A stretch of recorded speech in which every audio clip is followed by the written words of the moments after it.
Hey everybody, just a quick word before we get started, and a act of shameless, sort of quasi self-promotion.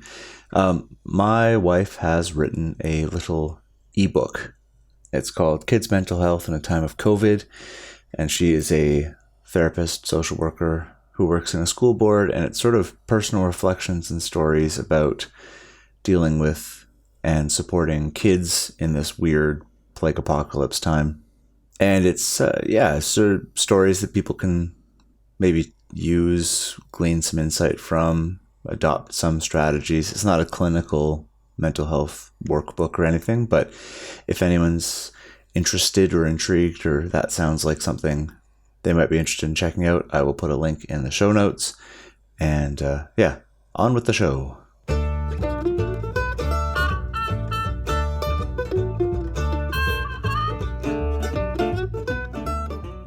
Hello and welcome to Lexitecture, a podcast about word origins and histories. My name is Ryan, and in each episode my friend Amy and I bring a new pair of words to share their stories with each other and you. You can find our past episodes and the occasional blog post on our website at lexitecture.com. Follow along with us on Twitter and Facebook at Lexitecture, and if you really like what we do, you can support the show at patreon.com/lexitecture.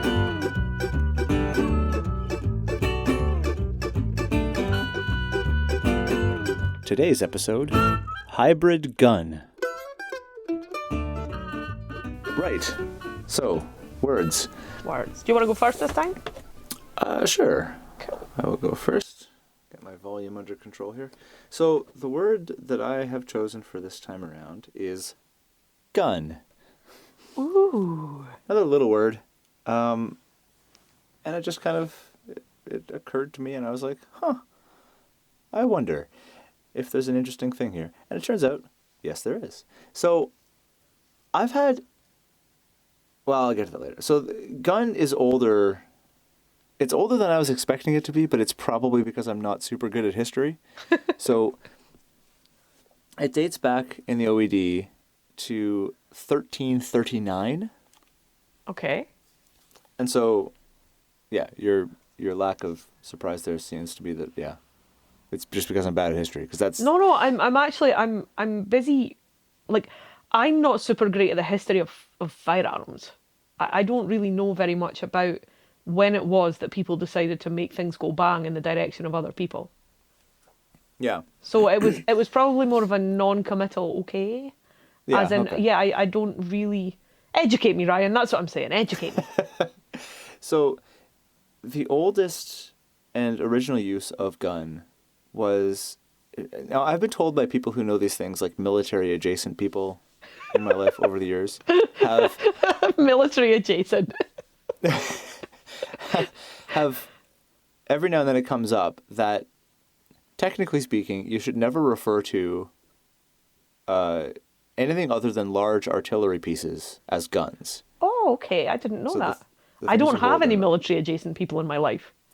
Yeah, and so that kind of was immediately flooded back to me when I read through these original usages, because in the earliest days, that's exactly what gun meant. It meant a very large killing people thing that was big enough that had to be mounted on something else to move it around. Like, it wasn't handheld, it wasn't portable.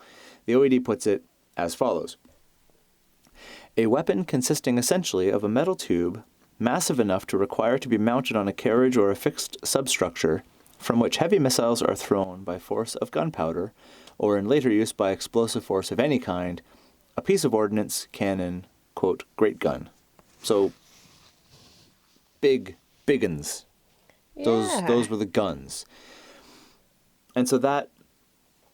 Oh, I'm now super excited because now I want to know if biggin and gun are in any way related.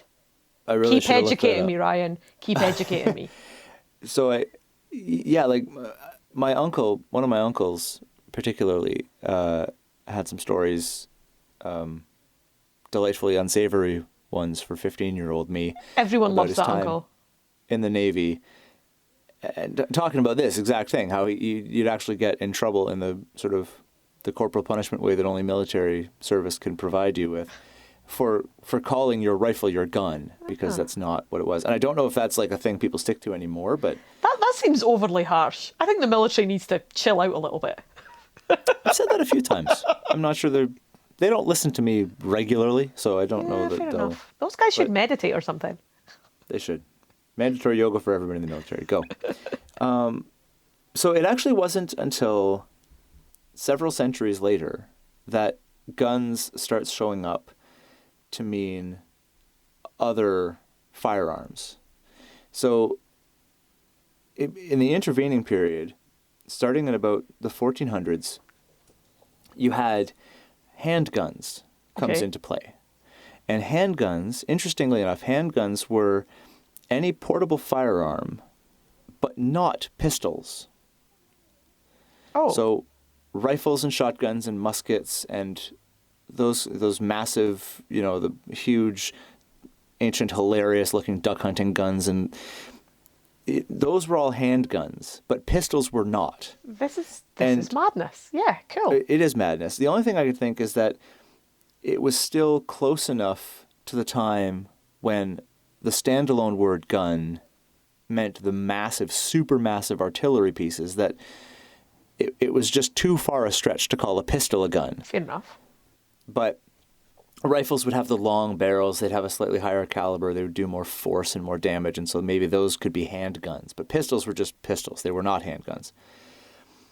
And so that was a really interesting thing. It wasn't until 1744 is the first time we get the word gun that includes pistols. And so the guy, and interestingly enough, especially given the way cultural winds have been blowing over the last couple of years, the guy responsible for that extension of sense in the OED to include pistols is none other than Alexander Hamilton. Oh. So I don't think Lin-Manuel Miranda is a listener of ours, but if he is, I fully expect that to be worked into some sort of like second run of Hamilton. Somewhere. If Lin-Manuel Miranda was a listener of ours, I probably wouldn't ever be able to say anything ever again because I love him. So, yeah, I was going to say Lin-Manuel Miranda in 1744. No. Wait a minute. Do a Keanu Reeves situation going on here? Yeah, the man is timeless, but I'm not sure about that. Yes, so Hamilton in 1744 wrote a thing where he refers to pistols as guns. And so it's a specifically American thing. Draw of that what you will. There's a couple of interesting sort of sidebars about other senses of the word gun. So, and I'll start this with a question. What is the shorthand, if any, in the UK for like medicine administered by needle? Do you have a shorthand word for that? Like, what do you... right. So you're talking about the North American use of the word shot. Yeah, like, do you have that there? Not particularly. Like, do you call it a jab? I know that some people call it a jab. Yeah, a jab. It's like, I know certainly in this part of the world you would talk about getting a needle.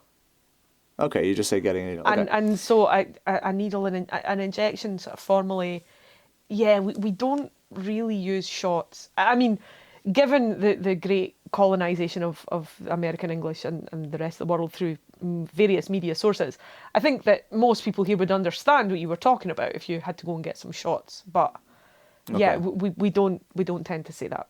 Or certainly I don't, and in this part of the world it's not common. Okay. Interesting. Okay, so... I love the way I anyone... get to speak for an entire nation. Yes, this is my For anyone power. in the same boat as Amy, I had to go get a shot or get my shots, or you get your cats, your pets have to go get their shots for worms or whatever. So that's a very common North American ism. But what I didn't know, and I had honestly never turned my mind to, is why. But on October 30th, 1904, the San Francisco Chronicle had a supplement published that is, and I wasn't able to find it, and I really wanted to because I wanted to read the whole thing. But essentially, gun was street drug slang for a hypodermic needle. Oh. at around the turn of the 20th century. Now, it worked its way into print in 1904. I can only imagine that it was being used at least several decades before that. That's super cool. And so that's why in North America, An injection is a a medication shot. administered by needle is a shot, because the quote in the OED is, "I reached out my hand for my master, the little syringe called the gun, which always lay ready at my bedside for the early morning shot." That's so Sherlock Holmesy. I love it. Yeah, and so it's... Even though it's American, it's Sherlock Holmesy in my head. Yeah. I've just decided. That's fair. So turn of the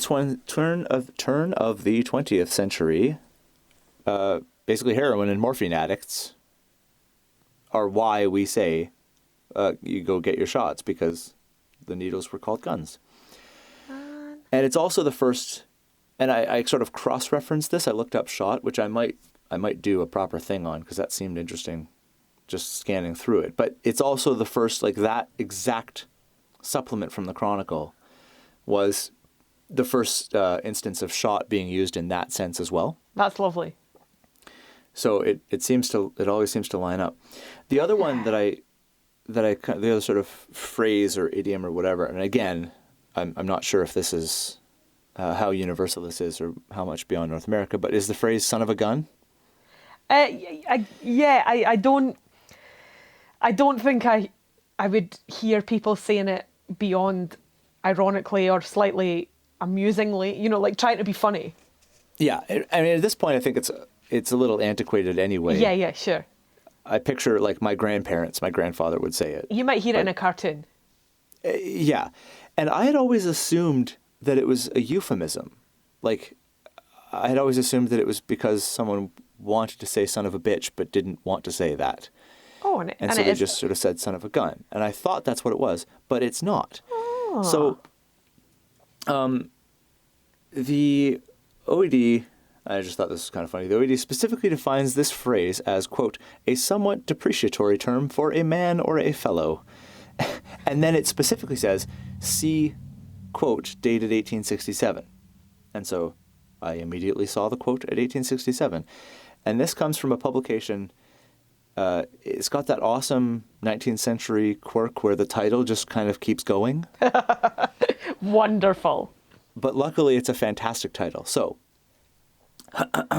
the book that this comes from is called The Sailor's Word Book, an alphabetical digest of nautical terms, including some more especially military and scientific but useful to seamen, as well as archaisms of the early voyagers, etc. Tell me that you found this book full text on the internet. I found this book full text on the internet. I have the PDF Oh my on my God. computer. I Sailor know. speak, bring it Yeah. on. It was written by the late Admiral W.H. Smith and revised for the press, which I guess just means edited, by Vice Admiral Sir E. Belcher. So, Outstanding. yeah. In so many long story ways. short, I love every single thing about the cover of this book.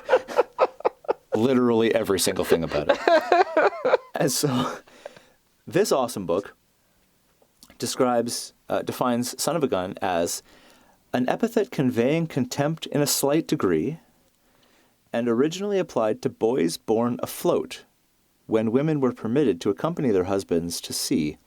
One admiral declared he literally was thus cradled under the breast of a gun carriage. Born so- under a gun. Yeah. That's And so that's I guess brilliant. that was where they would house, there was sort of the married quarters, or at least where they would co-opt it for the process of giving birth or whatever at sea. And so, yeah, a son of a gun was just literally someone born on the high seas under the gun carriage, That's brilliant. which is interesting. So I'm thinking of Carly Simon, You're So Vain, because it starts with Yeah. the word son of a gun.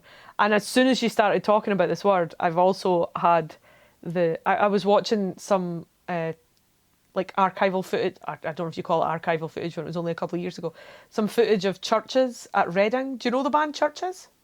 yes, yeah. And they have a song called Gun. So that's bouncing around in my head just now. That kind of Nice. mashup with Carly Simon, it's interesting. Yeah. It's Son of a interesting. gun. It's very pleasing to say, isn't it? Son of a gun. Much more It so is than son of a pleasing to bitch. say. Yeah, it's more mellifluous. It rolls off the tongue a lot easier. Yeah. I like it. Yeah, so I hope I haven't stepped on the toes of the good people at Bunny Trails podcast, but just a shout out for them because that's like right up their street. That's their whole thing, is they do etymology of phrases like that. Oh, nice. So I didn't actually look to see if they had done a Son of a Gun episode, but they may have. And if you like that, go check them out because they do all kinds of awesome stuff like that. Yeah, cool. So eagle-eared listeners at this point will be noting that I haven't talked about the etymology of gun yet, which is right. I'm and so this is glad the- because quite often I get like a good, like sometimes 5/6 through what I have to say about a word, and I think to myself, crap, I haven't said a thing about etymology yet. So I'm glad that it's not just me. What's that thing we do again? You know that the whole point of our existence? Let's get to that. Yeah, might as well. Now this, and honestly, this is why, like, I read this and went, I'm now obviously doing this. So, gun is eponymous, No. sort of, but yes. So, the word gun, it comes from the shortening of a woman's name.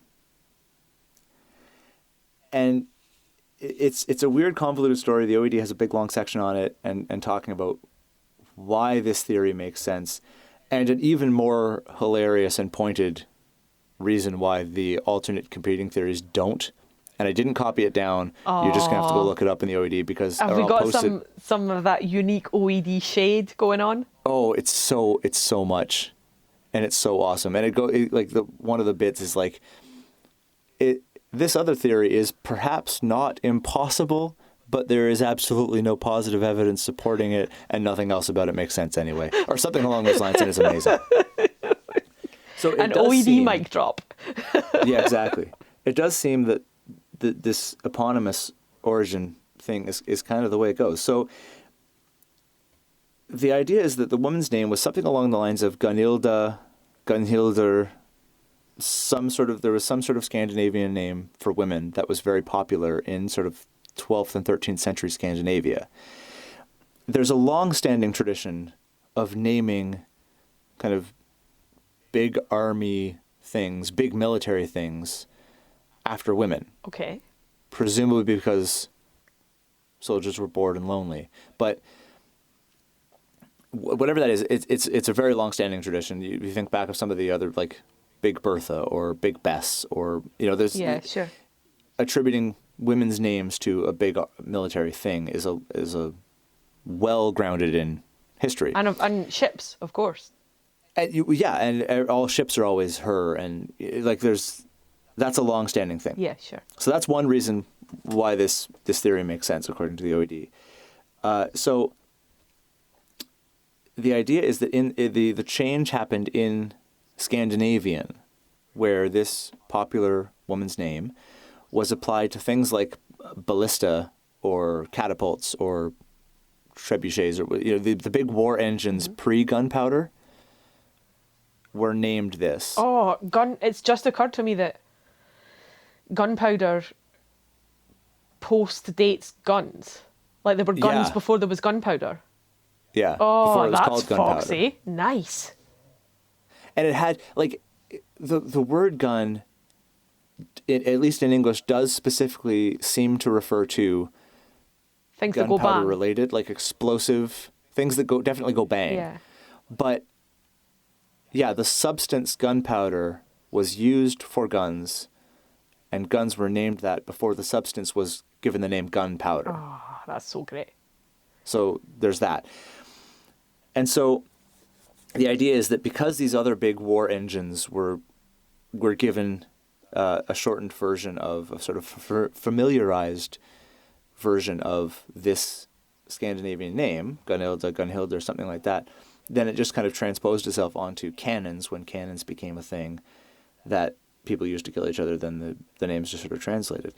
And the other reason it makes sense is that the name Gunhildr was composed of two words, and basically these two words mean war and battle. They both mean essentially the same thing, and they're both war related battle-related name origins as well. And so the reason we call guns guns is that gun in the 1200s, somewhere in Scandinavia, was a crazy popular girl's name, to the point where they nicknamed their giant artillery pieces guns. It'd be like Bess or whatever in English, and eventually down the road some other language just used the word Bess to refer, and their word Bess just meant gun. And so, yeah, gun is eponymous for a whole bunch of Scandinavian ladies in the 1200s. That is outstanding. I love it. Yeah, I thought you might get a kick out of that. Also, I was just talking about Hanlon's razor. My maiden name was Gunning, and I've often kind of wondered why there might be a gun in there somewhere. I've never investigated it in any serious way, but I like the notion that I might be called after war. Yeah, but with a bunch of different loops along the way. Yeah. Like the name presumably came from guns or gunners or something. Yeah. But then that was originally a different woman's name, which in turn was named after war in that other language in that other time. I feel like I do when I watched Inception for the first time. Yeah, exactly. That's so great, and I love this. I love this sense of calling artillery and calling big military things after women, because yesterday I watched a clip of the excellent Susan Calman. You'll have come across Susan Calman in things like QI.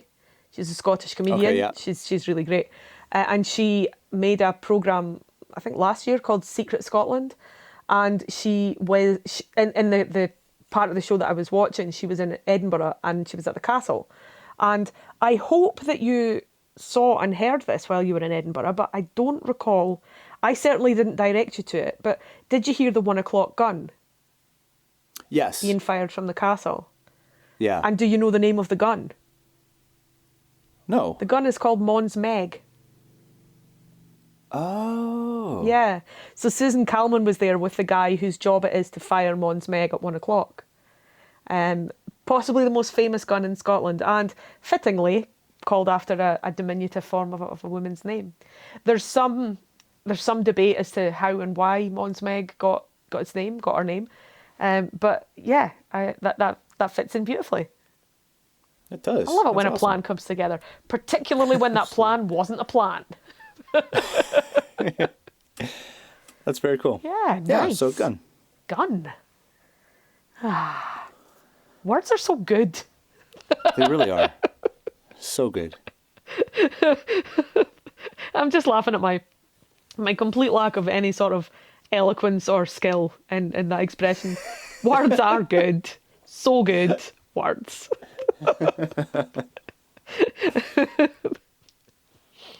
So, onward to another word. Ryan and I had a conversation. Now, it's well documented how poor I am at time. Just generally speaking, I'm not a very punctual sort of human being. I have a very poor grasp of how long things are going to take when I make a plan. I often get engrossed in things such that time passes away from me and I don't realise that I was supposed to be somewhere else. I missed an online meeting a couple of weeks ago that I very much wanted to attend, because it started at 6 p.m. and I gave blood that afternoon, and I fell asleep after giving blood for like 3 hours and missed the start. And then I didn't want to join in the middle because anyway. So I'm not very good at time. And so Ryan and I had a conversation via a text conversation this morning, except it was actually last night. And time differences hurt my brain so badly. and I always it's particularly bizarre to me that we have this endeavour whereby I regularly have to navigate time differences. Like, somebody who doesn't have a podcast with someone who lives on the opposite side of the Atlantic doesn't really have to care that much about time differences, unless they have a job or they're in a particular field whereby that's going on. The most that time differences bother most people it seems to me, is when they go on holiday, which nobody's really doing at the moment anyway. Right. Certainly not like, crossing continents unless they absolutely have to. So time differences really, really hurt my brain. But we had a conversation where it was 7 a.m. in Scotland and it was 2 a.m. in Canada. Yeah? Yeah. Yeah. And I can't get my head around the fact that I'm now talking to you on the same day, except it's not the same day for you, because when I was talking to you this morning, it was last night. Ah! Yeah. This is like that crossover episode we did with Because Language, when they were still talk the talk, and it was like... That was so complicated. 5 people in 4 time zones in 3 continents over 2 days, but at the same time. Yeah. Yeah. I was like, where is my flux capacitor? Yeah. This is surely the only way that this can be happening. But it's like how computers work. I have to just forget about it and not wonder, because if I did wonder, I'd have to take like 2 hours out of my day every day to actually read enough to figure out how that goes. Which relates quite beautifully to the word that I'm going to talk about today. The conversation that Ryan and I were having this morning was about my new car. And the new car is a hybrid, which is the word that eventually I'm going to get around to discussing. Oh, cool. And I'm pleased to be the owner of a hybrid car. I very much wanted to be the owner of an electric car, but partly because of cost and partly because of, just practicalities. That's something that I'm going to get to eventually, but not right now. So hybrid seemed like a good kind of in-between place to be. It has to be stated, dear Lexitecturers, that you know when you're really good friends with someone and you love them dearly and you have a lot in common and you really respect them and you have a good relationship with them, and then you find something out about them and you think, wow, if I'd found it out first, we might never have been friends. and for me with Ryan, that revelation is that Ryan really, really loves Top Gear. Yeah. Now, not only because I find, at that time, the presenters of Top Gear were, to my mind, utterly awful. Also, I don't give a damn about cars, generally speaking. And I was telling Ryan a story this morning about a friend of mine who recently almost broke a car salesman by going into a showroom and saying, here is my budget, I want a car that works. What can you give me for this price? And the salesman was saying things like, so are you interested in this brand? It has a really solid reputation. And she's like, I want to spend this much money and I want a car that works, that I can fit all my children inside. Is this that car? And well, maybe you'd be interested in seeing a slightly different style. And she's like, I don't care. Just give me a car for this price that I can fit everything inside. So I have quite a utilitarian approach to cars also. Like, very occasionally I'll see a car online or in real life and I'll be like, that is a really pretty car. Like, that's good looking. But beyond that, I don't care. Like, I feel like it's how, like, you sort of, like, I'm a heterosexual man, and so I don't particularly pay attention to how the way other men look. Every now and then there's like a handsome man, and you're just like, yeah, that's a good looking dude. Yeah, totally. But it's got to be, A, they have to be exceptional, and B, it doesn't mean I'm any more or less interested. It just, I can recognize that objectively those lines form a shape that's objectively pleasing. Yeah, I think that's a very good way to describe it. That is exactly how I feel about cars. Yeah, okay. Like, does the car work? Will it transport me easily enough? And is it as much like all the other cars that I don't really have to remark on how it looks? Yeah, sure. So we chatted a little bit about the car, but I'm not really into a car chat because I'm not really into cars. But I did wonder about the word hybrid, purely because it's an unusual looking word. And I would have, if you'd kind of asked me to just, like, no research whatsoever, take a guess, think about the etymology, I would probably have said, like, it looks kind of Greek. That's probably about as much as I would have gotten to it. Like, it doesn't look like a Germanic word, certainly. So no. I'd probably go for Greek. And what I discovered was the etymology of hybrid is in fact Latinate. And it comes from the Latin word hybrida, more correctly, hybrida, or indeed ibrida, ibrida, which specifically meant in Latin the offspring of a tame sow and a wild boar, Oh. and thus took on the more general meaning of mongrel, or as is particularly distasteful to use, particularly when you're talking about, say, human beings, half-breed. It makes me think Half-breed, yeah. immediately of Harry Potter and Mudbloods. However, yeah. that's what a hybrid was in the sense of Latin. It was the offspring of a tame animal or a domestic animal and a wild animal. It was a bit of a mutt. And so in Latin, the OED states, hence human parents of different races or half-breed. And it says a few examples of this word occur early in the 17th century, but it was scarcely in use till the 19th. The only member of the group given by Johnson is hybridus, the adjective, and hybridus simply means of hybrid character, which seems reasonable enough. Right, yeah. And we have the adjective hybrid and hybrid nouns. So the OED gives the definition as the offspring of two animals or plants of different species, or less strictly varieties, a half-breed, crossbreed, or mongrel. And yeah, interesting. I was like, oh, like you say, sometimes you look up a word and you think, oh, this is cool, but not really worthy of much more attention than that. And sometimes it's like, oh yeah, cool. So this one I was particularly interested in. And the usage of hybrid in this sense it's cited in the OED first in 1601, but this is a translation of Pliny's History of the World. So Pliny has this to say via P. Holland: there is no creature engendered so soon with wild of the kind as doth swine, and verily such hogs in old time they called hybrids, as a man would say, half wild. 1623 gives us the specific notion of a hog engendered between a wild boar and a tame sow. And then in 1828, quite a lot later, we get hybrid, a mongrel or mule, an animal or plant produced from the mixture of two species. Then we get... Interesting. Now, interestingly, 1601, the sense of animals being bred out of two species or two varieties. 1631, we get it of human beings. This citation: she's a wild Irish born, sir, and a hybrid.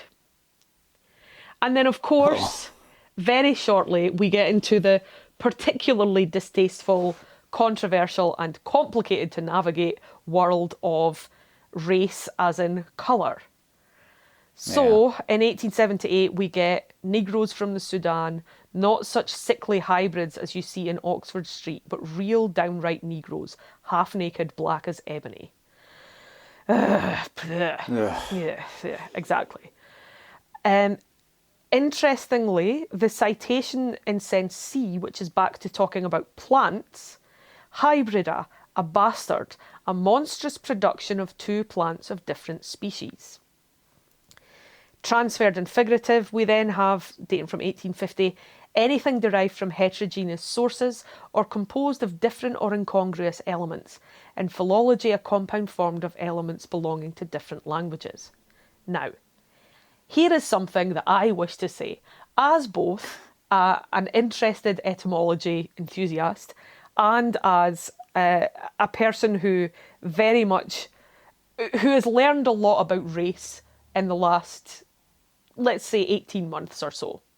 Now, quite a lot of what I've learned about race has been sparked by John Bwin's presentation at Sound Education.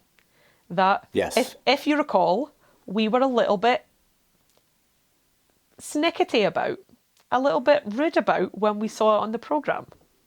Yeah. You remember that conversation? We've talked about this before. His presentation was called Why We Should Listen to Black Women. And we remarked on how bizarre it was that a white man should be telling us that we should listen to black women. And then, of course, as we say in Scotland, our pusses were shut. They were very firmly shut. There's a beautiful expression that we use in Scotland, and I often mean to investigate it to see if it if it happens anywhere else, but have I spoken about this before? When your pus is shut in that method, in Scotland, particularly in this part of Scotland, we say, ha, clamped. I like And it. clamped means, exactly that. That's your mouth shut. In other words, pipe down, shut up. You're wrong. Get over it. Oh, I love that. Yeah, clamped. And you can use it just like that. You can sort of, just bark it at people. Ha, clamped. Oh, I'm going to use that so hard. And you can also talk about clamping somebody else. She totally clamped him. Oh, I love Yeah, this. so I feel like I want to clamp any person who has anything to say about human beings as half-breeds or mongrels or hybrids. It is this. Yeah. Hybridization is the process by which brilliant things happen. It's that simple. Yeah. Like, that's what I was the one that I was going to stop you, but I wasn't channeling my inner Amy. But it's the one quote that you did where they're talking about like the monstrous heterogeneity of a plant, and I was like, that's the first time I've ever heard anyone ascribe a negative value, moral or otherwise, to hybrid plants, because they're all hybrids. Like, that's the whole thing about the agriculture and the developments of certainly food crops, but pretty much everything is the utility of crossbreeding plants and hybridizing and making them more hardy or more productive or better suited to the climate, or like all of our citrus fruits are hybrids. All of and I've never heard anyone, except for apparently this pompous jackass in the 17th century, bringing his racism into gardening for some stupid reason.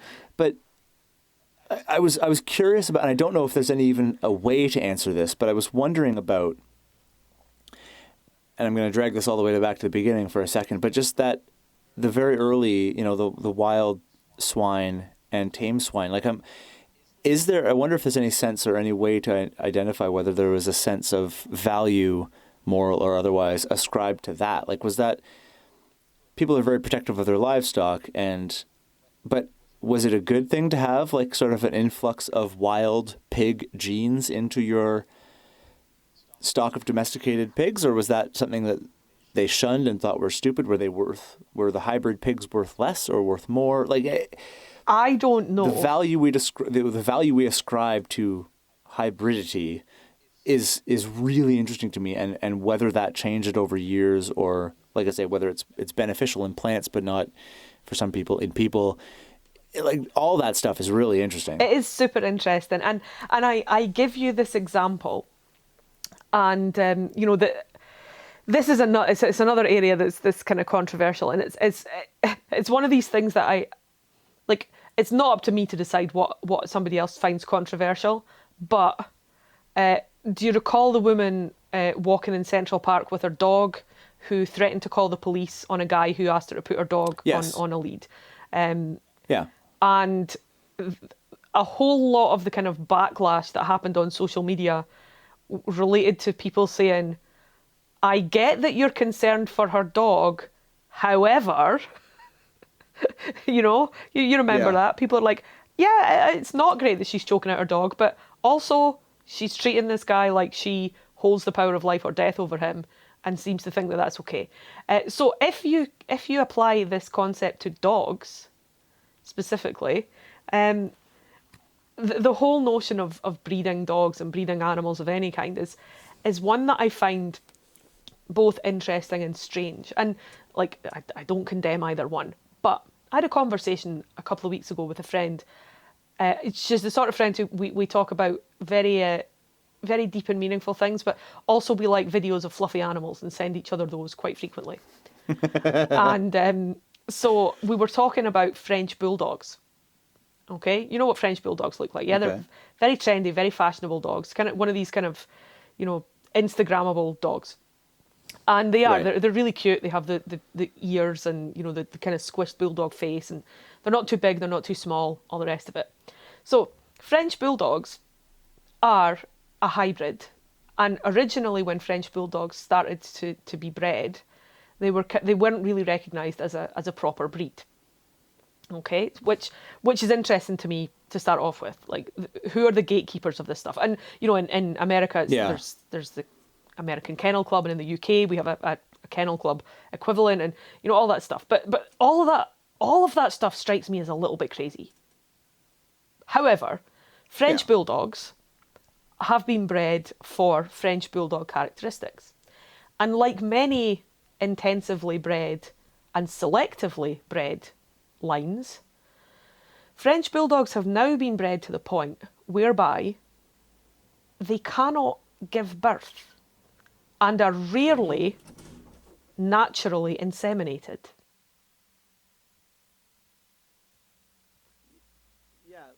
Yeah, there's the idea of... I mean, pugs are the other one that Sure. come to mind, where if you've bred an animal to the point where it can't breathe on its own. Like, well done. It looks exactly the way you wanted it to, and now it can't breathe.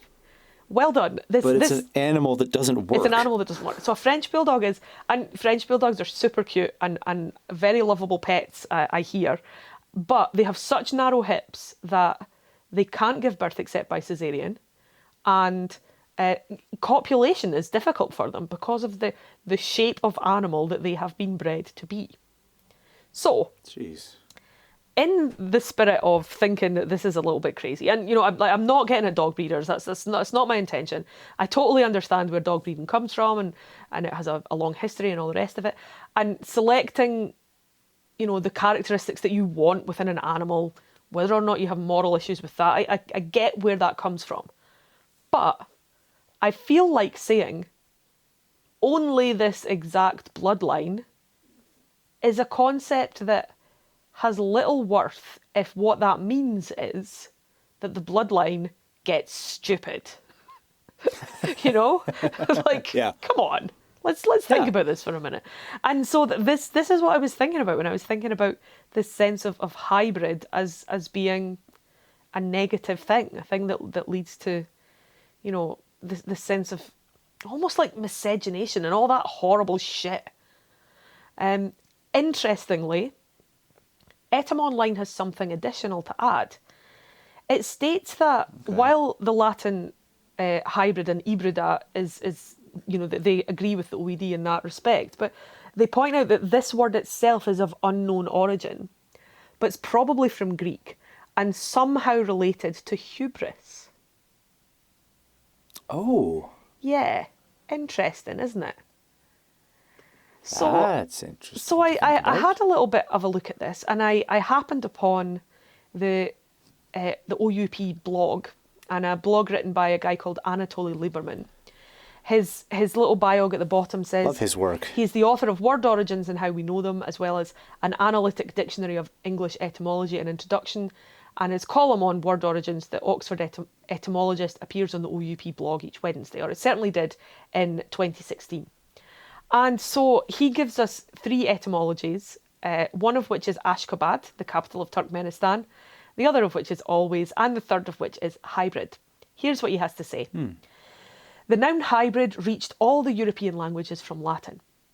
The Latin spelling hybrida is sometimes believed to have arisen under the influence of Greek hybris, arrogance or overweening pride. Known to English speakers as hubris, the verb of this root meant to be violent, to disrupt order, etc. Aristotle also mentioned hybris, some nocturnal bird of prey.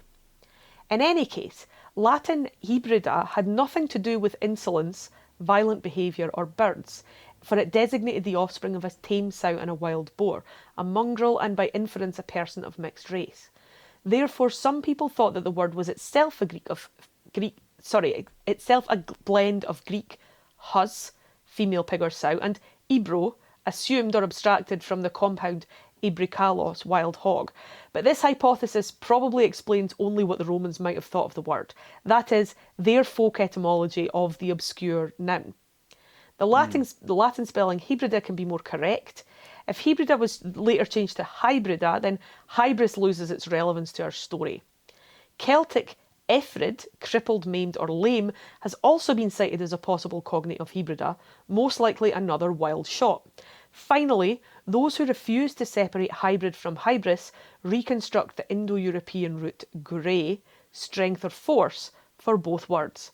One gets the uneasy impression that hybrida was a slang word used by Roman farmers for the cross between two animals, and that it is not related to any of the roots offered by scholars.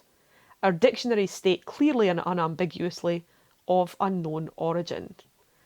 And hybrids themselves are often of unknown origin, which is kind of how things work. And all of this chat about what's correct and what's incorrect and what's pure and what's mixed, if you want to get into those terrible, terrible terms, it reminds me of those terribly prescriptivist people who insist that words are this way and can never be any other way. Because it wasn't until 2002 that the sense hybrid came to be applied to a car, sporting both a petrol and an electric engine. Things change. They change all over the place. Thankfully, I'd love to say most people, thankfully the sense that hybridization leads to positive characteristics is one that I think is inherent in our understanding of the word these days. Thankfully, most people don't talk about people as mongrels anymore. And thankfully, words don't stay the same, whether they are bred or whether they are left to their own wild devices. And lastly, I thought it was important to talk about, I found this wonderful blog by a writer called Stan Carey. It's called Sentence First, an Irishman's blog about the English language. And Stan Carey writes for various publications. And the article is called The Monstrous Indecency of Hybrid Etymology. Ooh. Hybrid etymology being this notion that etymologies can come from only one language. So particularly the mixing of Greek and Latin roots. And this is one of these things that, historically some people get their knickers very thoroughly twisted and knotted about. Yeah, television being the one that leaps to mind. Yeah, there are tons, and I'll send you the link to this article. It's really interesting, cool. And so this paragraph's pretty lovely. Even if we were to deny ourselves the natural, playful urge to neologize, who would do the testing to which Fowler refers? Fowler is basically insisting that somebody should be in charge of this notion of who makes up the words and how they should be made up. An elite cadre of grammarians and grammaticasters, or the general population whose language it equally is? Again, I find myself siding with Birchfield in his new Fowler's Modern English Usage. Quote, homogeneity of language origin comes low in language users' ranking of priorities. Euphony, analogy, a sense of appropriateness, an instinctive belief that a word will settle in if there is a need for it and will disappear if there is not. These are the factors that operate when hybrids, like any other new words, are brought into the language. It also refers to, it has a picture of a t-shirt that says on it, polyamory is wrong. It is either multiamory or polyphilia, but mixing Greek and Latin roots, wrong. So, hybrid. Nice. That's very cool. I'm glad, I like that the line at the end that you quoted there where it talks about just like, if a word is useful, it'll stick around. Uh-huh. And if it goes away, it means it wasn't particularly useful. And that's fine. Like, yeah, I like that. Yeah. It's evolution at its most natural, the way that nature does it. If it's useful, we'll hang on to it. If it's not, it'll go. And trying to hang on to characteristics purely because they've always been that way or they've always been there, when you could have hybridization that leads to better, more interesting things. I know which side of that debate I land on. Yeah. Oh, and the idea of some sort of academy. Well, dictate like the Académie Française. That would be a good example. It certainly makes for some really interesting stories about language. I mean, it's true, but I don't know, what a stain on the otherwise carefree image of the French, you know? Like, they're so laid back about everything, but you talk about the French language and they're just like, come on. I always wonder how the Académie Française is perceived by, other way around, how French Canadian is considered by speakers of French. I think very poorly. Because, you know, like you say, you know, it's very the French have this sort of national, in as much as national reputations are ever sort of useful, but they're very laissez-faire, and they invented laissez-faire, damn it. And it does. It seems very, very odd to consider that, you know, there's talk about language and everyone seems to have a stick up their butt. Yeah. Did you know that that? Now I feel like I need to look this up and qualify it, but I'm pretty sure I remember reading that Finnish, I think it's Finnish, it's one of the Scandinavian languages, is no one's native language. Like, essentially, it was decided by somebody that there should be an official language, and that Finnish was chosen as that official language. So all the people in, I need to see if I can find this out. All the people in Finland who spoke other native languages were like, all right, okay, so I have to speak that one too? Yeah, cool, no problem. I'll speak 14 anyway. But you know, it was a language that was given to the nation by a sort of an equivalent Académie Française, to say, this is our official language now. I know that none of you actually speak it, but this is what we've decided. It reminds me, I mean, it's slightly more authoritarian because it involves just what people say and speaking and stuff, but it reminds me a little of the development of the Hangul script in Korean. Like, yeah, I've forgotten the name of the king I think it was the Joseon dynasty, but in the 1300s, I want to say 1377. Go on then, say 1377. I will. But yeah, just decided we need a writing system that makes more sense, and developed, and then went on to develop what I still maintain is the single most logical writing system in the world. Hangul's so great. You can learn to read. You don't understand it, but you can learn to read Korean in like an afternoon. Yeah, absolutely. It's fantastic. So, yeah, it reminds me a little bit of that, of just this sort of, nope, here you go. Ta-da! Here is a new thing. Everyone must use it. Go.